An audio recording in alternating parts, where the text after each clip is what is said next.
Hi guys, this is Hemant and welcome back to the second session of setting up SSL. So in the first session, we created the key store and trust store.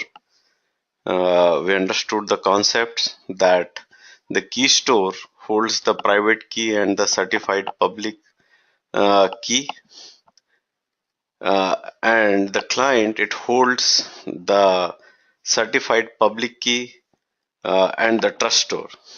When I say so, when I say the public cert, it internally means the chain of certificates, the certificate which is signed by the certified authority. So now with that, we should go to the next step of testing and debugging SSL handshake issues. Now all these things happen below the wraps. You won't see anything on surface. So it is very necessary to understand that what is going below the wraps. If you have any issues, any handshake failure issues, it can happen at various stages. There are multiple steps before the handshake, a successful handshake happens. So you need to understand what are the different stages and at what stage it failed and how to analyze it. So for one-way SSL, there are nine steps as you can see here. And when the communication begins, the client sends a client hello message to the server. The server replies with server hello certificate and server hello done message. The client then sends the client key exchange, change cipher spec and finished message to the server, and server finally sends the change cipher spec and finished message to the client. With this, if all these steps are followed properly, you will have a successful handshake. Now, what each of this step does is we can go one after other. That step number one is client hello. In client hello, the client sends certain information like what is the TLS version it is going to use and what are the list of ciphers it has to communicate with the server. When the server hello happens, the server selects one of the ciphers uh, on which it is interested to talk to the client, and then it sends the chain of certificates it has to the client. The client has to validate this chain of certificates against the certificates it has in the trust store. And finally, the server sends the server hello done message.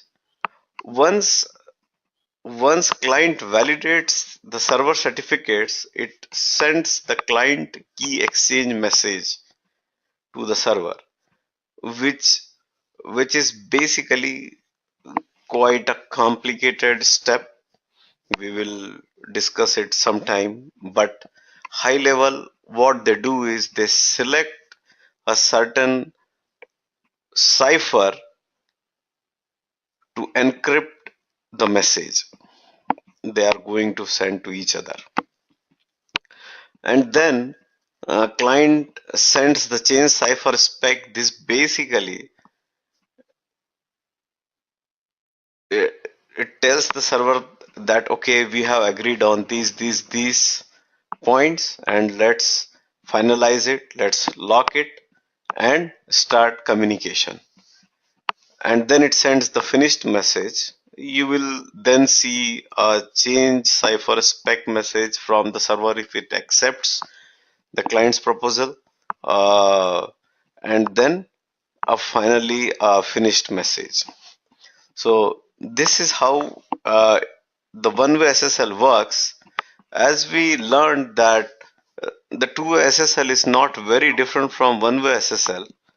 the basic difference is that at that they both authenticate each other. So if you see here, eh, in this slide you can see that server is also sending a certificate request to the client.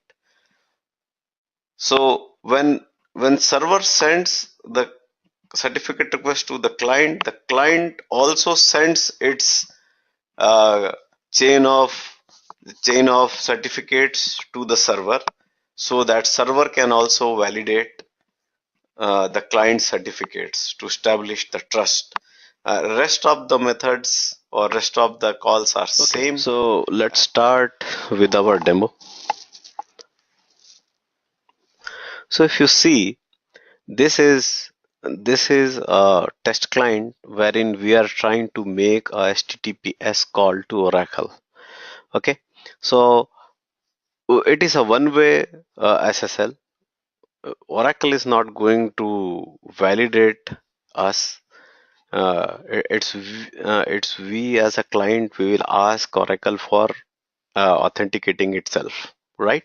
So as we discussed in one-way SSL, we don't need to uh, we don't need to load the key store. We don't need the key store. We only need the trust store.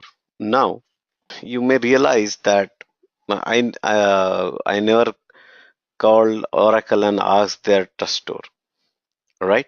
So still I am able to open Oracle's website. How is that? That's because Oracle uses global certified CA, which is defined in the Java security CA cert file. So when you don't load your own trust store specifically, then JRE by default loads the CA cert file from the JRE security folder. But if you are calling your external application with whom you exchange your certificates, then you need to create your own trust store and key store. Okay, so for a one-way SSL, you only need the trust store. So the way you will create the context. So as we learned that when you are in the container uh, and you are making a call to a third-party application, you should define your own SSL context and you should handle your own trust store and the key stores. So in this case, if you see on my screen, for one-way SSL, you will have to code like this, that you have a SSL context which is custom. In this case, if you see, I'm using the Apache HTTP client jar. You see on the left, I have used HTTP client and HTTP core. It's open source. You can download and you can use it for your production environment also. So you see, for a one-way SSL, this is the way we define the SSL context. So for one way, you load the trust material, that is your trust store.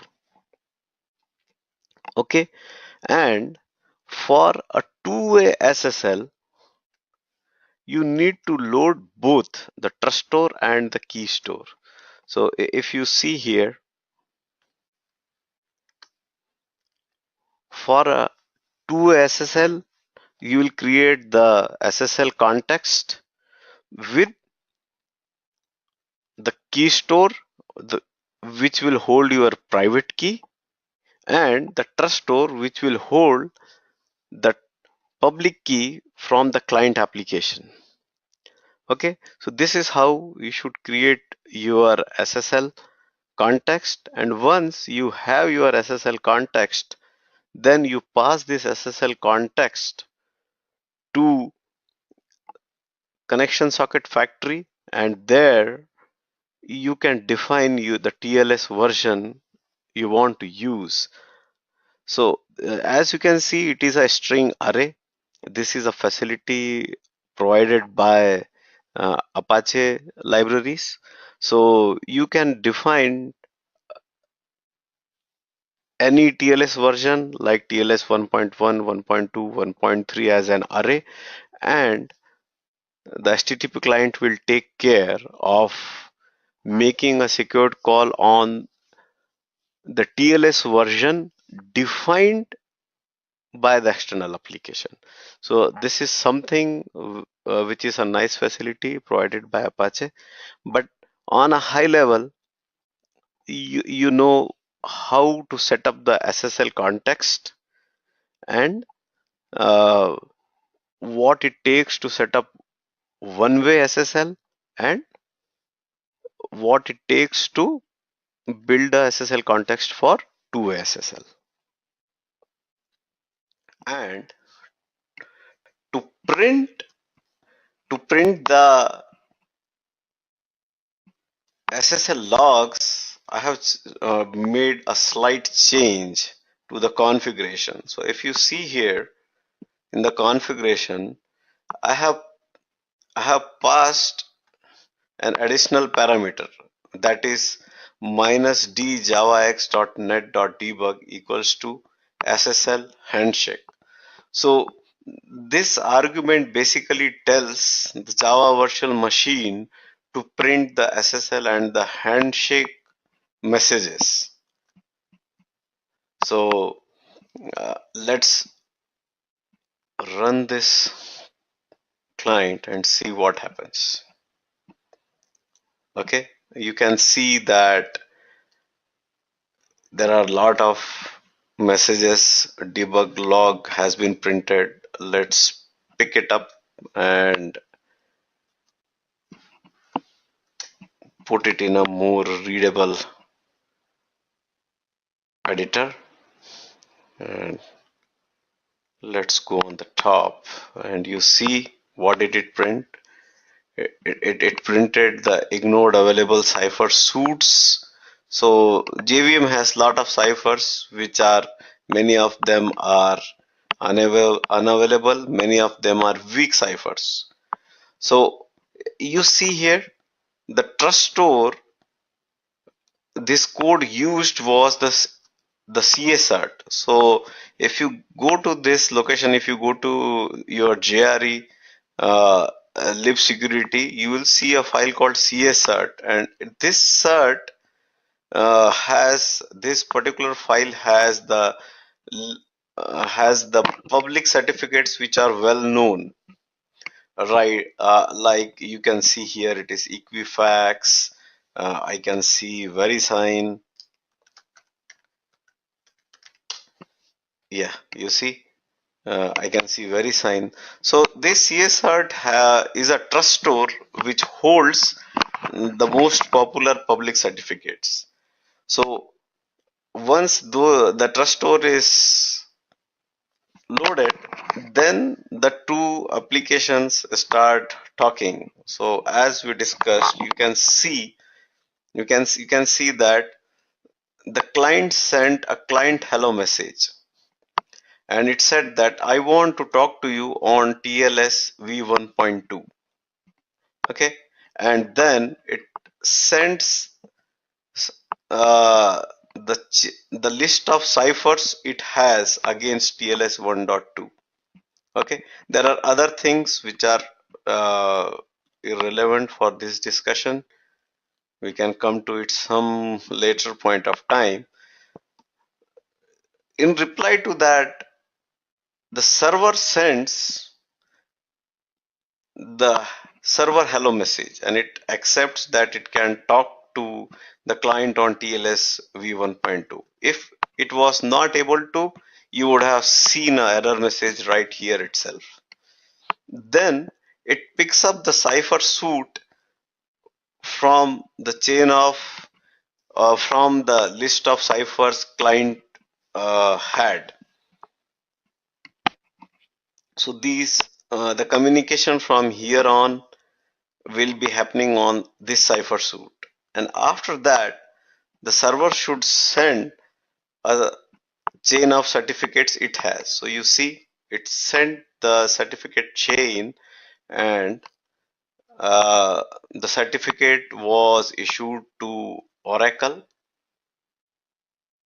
you can see, and then this certificate was issued to Oracle by GeoTrust.